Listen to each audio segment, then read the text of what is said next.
J'étais dans l'avion. C'était l'hiver à Bruxelles. Et on venait à Kinshasa. Ici, c'est la chaleur. Mais il y a un papa dans l'avion qui portait les habits de l'hiver dans l'avion, qui venait à Kinshasa. Et lorsqu'on a voulu atterrir, il a pris son gros manteau. Il a voulu descendre avec à Kinshasa. Son enfant lui dit, papa, abandonne le manteau. Il a dit, comment? Ici, il n'y a pas de manteau. Pourquoi? La saison a changé. Dis à ton voisin, abandonne le manteau de l'hiver. Car la saison a changé. Il y a des choses que tu peux porter maintenant à Bruxelles, mais tu ne peux pas porter à Kinshasa, parce que Kinshasa n'a pas la même saison que Bruxelles. Et il y a des choses que tu as connues l'année passée, mais cette année, il faut une autre attitude, un autre comportement, une autre discipline. Tu dois devenir un autre homme, tu dois porter de nouveaux vêtements. Chaque saison a son vêtement. Et les vêtements représentent le caractère, la discipline, ta vie.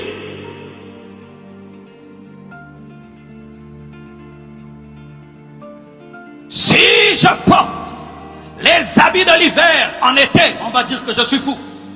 Si je porte les habits de l'hiver au printemps, on va dire que je suis fou. Ça veut dire ceci. Tu dois avoir la sensibilité spirituelle pour faire la lecture des temps, pour comprendre que tu dois shifter dans ta manière de penser, ta manière de parler, ta manière de vivre, afin d'entrer dans la saison pour ne pas attraper la maladie de la saison. Quand tu ne comprends pas l'été, tu peux mourir par la canicule, le soleil va te tuer. Tu dois mettre sur ta peau une crème solaire, parce que le soleil va t'attaquer. Mais en hiver, on n'a pas besoin de cela. Qu'est-ce que je suis en train de te dire? Il y a un homme que tu as été l'année passée. Tu ne dois pas être cet homme cette année. Car cette saison ne veut pas de l'homme que tu as été l'année passée. Là où Dieu veut t'amener cette année, refuse l'homme que tu étais l'année passée. L'homme que tu étais l'année passée était bon pour l'année passée, mais pas pour cette année. Regardez, Joseph a eu combien de manteaux dans sa vie? 4 manteaux. Pour chaque saison de sa vie, il avait un manteau. La première saison, l'amour de Jacob. Il était l'enfant préféré. On lui a donné une tunique multicolore. Lorsqu'il a porté, ça veut dire, papa m'aime, papa m'aime, papa m'aime, je suis l'enfant préféré. C'est bien quand tu es dans la maison de Jacob. Mais tu ne peux pas avoir une tunique multicolore dans la maison de Potiphar parce qu'il n'est pas ton père. Et comme tu es tellement immature et tu ne peux te débarrasser toi-même de ce manteau, quelqu'un va t'aider à te débarrasser. C'est quand tu ne comprends pas que tu dois changer, les temps et les circonstances te changeront pour t'aider à entrer. C'est pourquoi ne sois jamais en colère contre ceux qui te dépouillent de manteau, mais bénis Dieu parce que ça te permet de shifter.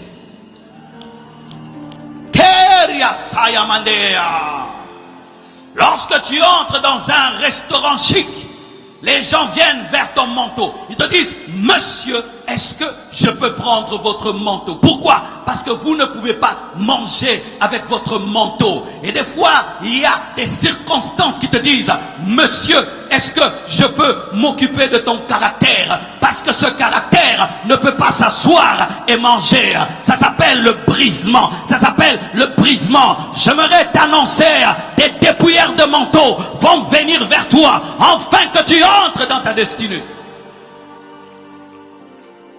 Ses frères, jaloux, lui arrachent le manteau, donné par papa.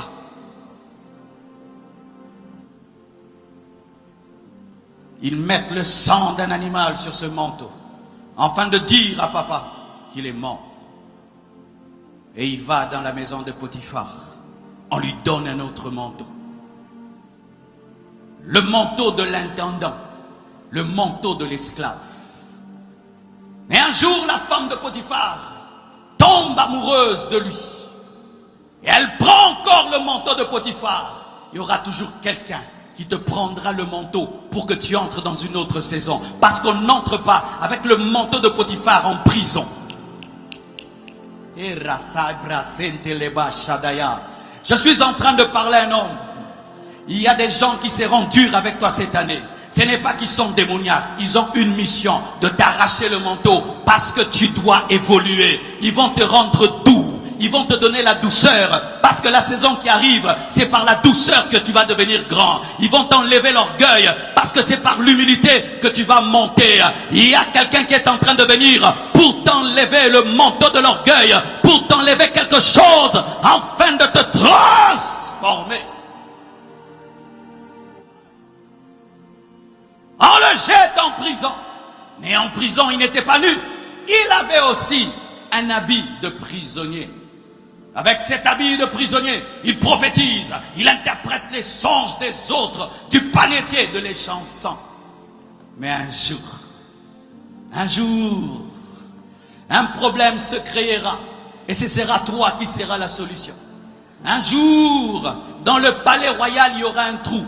Ce sera toi qui seras la fermeture du trou. Un jour, dans la vie de quelqu'un, il y aura un problème. Ce sera toi la solution. Un jour, ceux qui t'ont oublié se souviendront de toi. Un jour, ceux que tu as aidés se souviendront de toi. Je t'annonce le rêve du pharaon que toi seul peux interpréter. Mais tu ne peux te tenir devant le pharaon avec les habits de la prison. Et le pharaon va faire qu'on puisse changer tes vêtements parce que tu ne peux pas te tenir devant le pharaon avec les habits de la prison. Et là, on va te donner un habit que personne ne t'enlèvera. Je t'annonce la robe blanche que Jésus te donnera, que personne ne t'enlèvera. J'aimerais t'annoncer une dimension qui ne sera pas une élévation, mais un établissement. J'aimerais t'annoncer des niveaux spirituels que tu atteindras et personne ne te ravira. Il y a un jour, celui qui avait le manteau de Jacob aura le manteau de Pharaon et personne ne le prendra. Seule la mort a pris ce manteau. Car il y avait un meilleur que Dieu lui réservait dans l'éternité.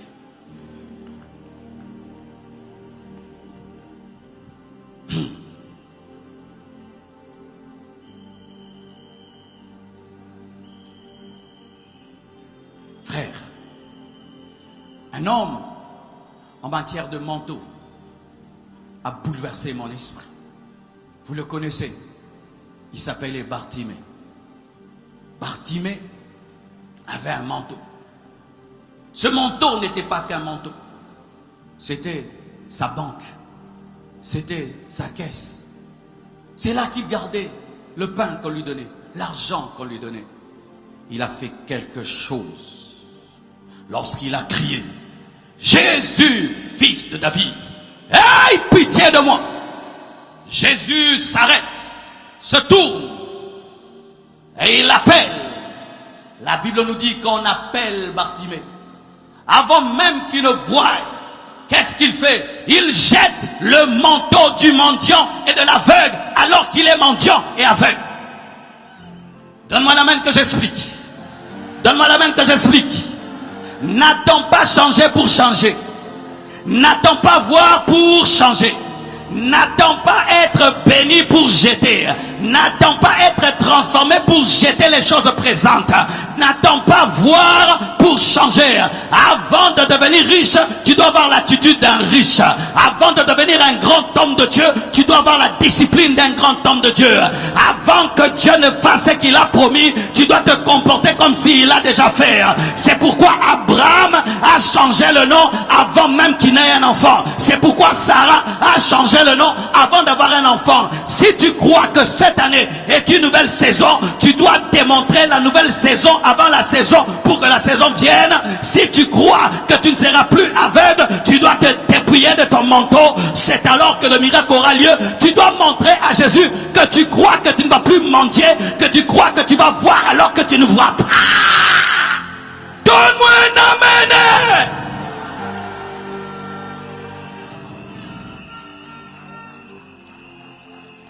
Devant 10 personnes, je prêchais, je disais, vous serez à 10 000. Devant 10 personnes, je prêchais comme si c'était à 10 000. C'est ça, j'étais le manteau. Seigneur, bénis-moi d'abord et je jette le manteau. Non, tu jettes d'abord le manteau et il te bénit ensuite. Il y a des manteaux que vous devez jeter cette année. Il y a des manteaux, des attitudes, des comportements, des péchés, des fois même des choses qui ne sont pas de péché.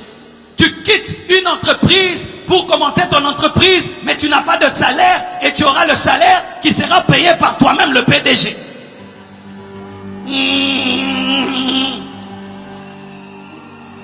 Tu abandonnes le mari d'autrui, mais tu n'as pas de fiancé célibataire. Et tu crois que tu vas te marier. Tu restes pendant un temps un aveugle sans manteau pour devenir un voyant. Donne-moi un amen.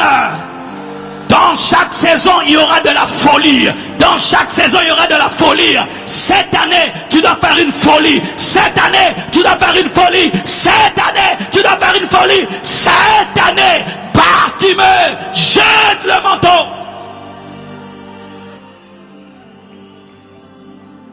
Change de langage. Change d'attitude. Commence à te comporter comme si la chose est déjà. C'est alors qu'elle aura lieu. Avant de voir le pharaon, tu t'habilles comme s'il est dans la prison. Il se rase en prison pour voir le roi. Il croit qu'il le verra, c'est pourquoi il se rase. Si tu crois que ça va arriver, tu dois jeter des choses. Parce que la nouvelle saison n'a plus besoin de cela. Parlez différemment cette année. Priez différemment. Agissez différemment. Faites les choses différemment. Si tu crois que le pharaon t'attend, va te raser. Si tu crois que le pharaon t'attend, change ton habit de prisonnier. Si tu crois que le pharaon t'attend, jette ton manteau de prisonnier. Les hommes disent qu'un singe ne lâche pas une branche sans avoir tenu une autre. Mais nous sommes des hommes de foi. Nous lâchons la branche sans tenir une branche. C'est alors qu'une branche sort de la tige pour nous. Je n'ai pas besoin que l'eau devienne solide pour marcher. Sur sa parole, je marche et alors l'eau devient solide. Je n'ai pas besoin que l'eau devienne solide pour marcher, mais sur sa parole, je mets mon pied. C'est alors que l'eau devient solide. Rien que cette prédication est le signe que je crois en la nouvelle saison. Car parmi les choses qu'on fait par rapport aux saisons, on devient météorologue. Météorologue.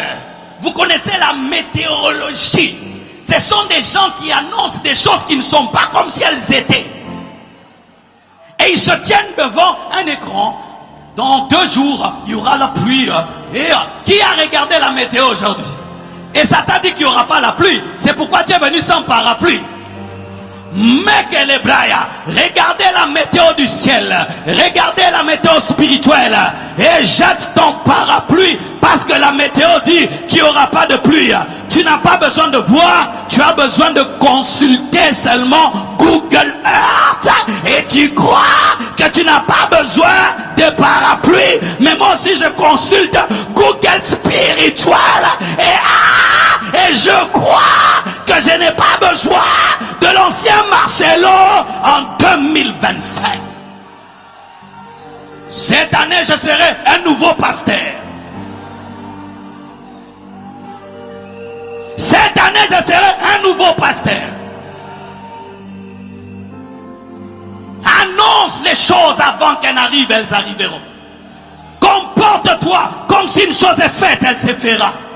Enlève ton manteau et tu verras.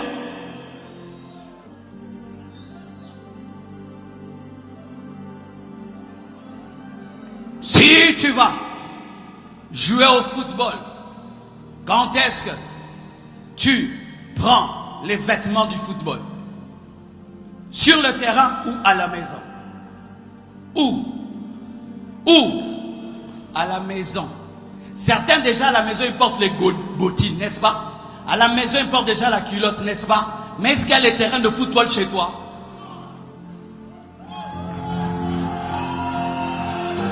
Habillez-vous par rapport à votre futur. Parlez par rapport à votre futur. Agissez par rapport au futur. Un chrétien n'agit pas par rapport au passé. Il n'agit pas par rapport au présent. Il agit par rapport au futur. Comme tu sais que tu vas jouer au football, tu amènes un ballon et tu amènes des bottines. Et comme tu sais que tu vas devenir grand, tu commences déjà maintenant à te comporter dans la grandeur. Comme tu sais que tu vas au ciel, tu commences déjà la sainteté. Comme tu sais que tu vas devenir un homme sage, tu commences à lire des livres, tu commences à étudier comment diriger les gens. Mais tu n'as même pas un seul disciple, mais tu apprends comment diriger les gens. C'est alors que tu deviendras ministre en Égypte. C'est alors que tu verras. C'est alors.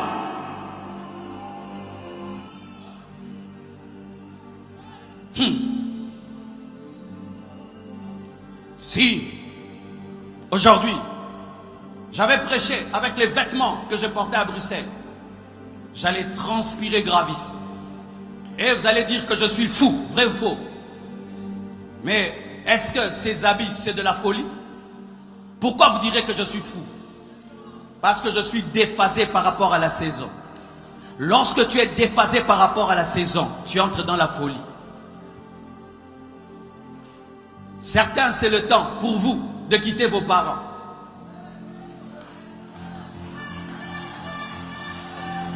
Si cette année tu ne quittes pas ton père qui a toujours été gentil va devenir méchant. Mais ce n'est pas qu'il est méchant, il doit t'aider à te débarrasser du manteau, parce que là où tu vas, on n'a pas besoin de manteau.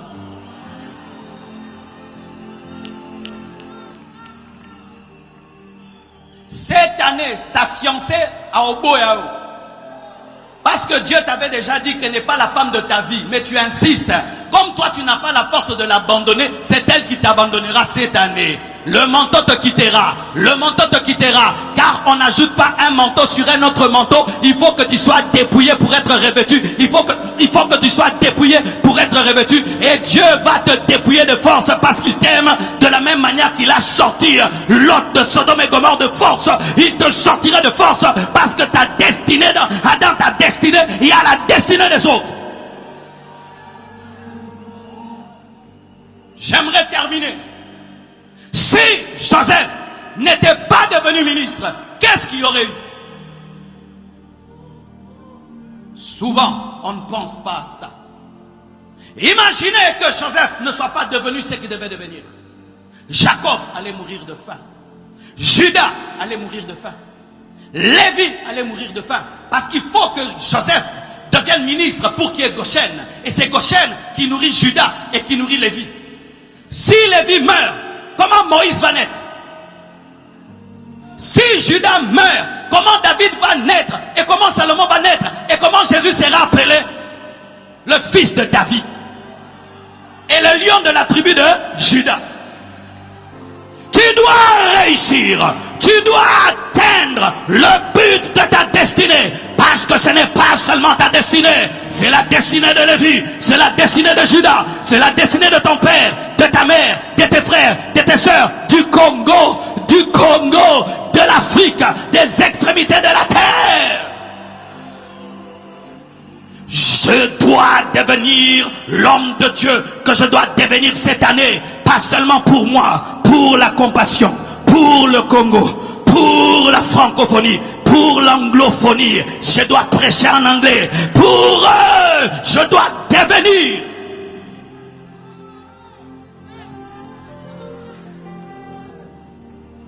Vous qui dites, c'est ma vie. Ça n'a jamais été ta vie. C'est notre vie. C'est notre vie. C'est notre vie. Ce que tu dois devenir, tu dois le devenir pour nous. Quand il y a eu coupure, est-ce que c'est tout le monde qui réglait le son? Qui ont réglé le son? Ceux qui ont appris le son. Ceux qui ont appris l'électricité. L'électricité qu'ils ont apprise, Alina, là-bas, nous a aidés ici. Pendant qu'il étudiait, il ne savait pas qu'il étudiait pour aider une croisade d'évangélisation. Frère, finis tes études, finis tes études, finis tes études, finis tes études, deviens un grand professeur, finis ton école biblique, deviens un grand pasteur, finissez et devenez. Je ne veux pas être le pasteur de la chair. Un peu de difficulté dans les études, tu laisses. Un peu de difficulté dans les affaires, tu laisses. Un peu de difficulté dans le ministère, tu laisses. Non! Pas toi! Tant que tu auras des épaules, tu auras un manteau. Tant que tu auras des épaules, un manteau te cherchera. Tant que tu auras des épaules, tout ce qu'on te prendra sera remplacé par quelque chose de plus grand. Tout ce qu'on t'arrachera sera remplacé.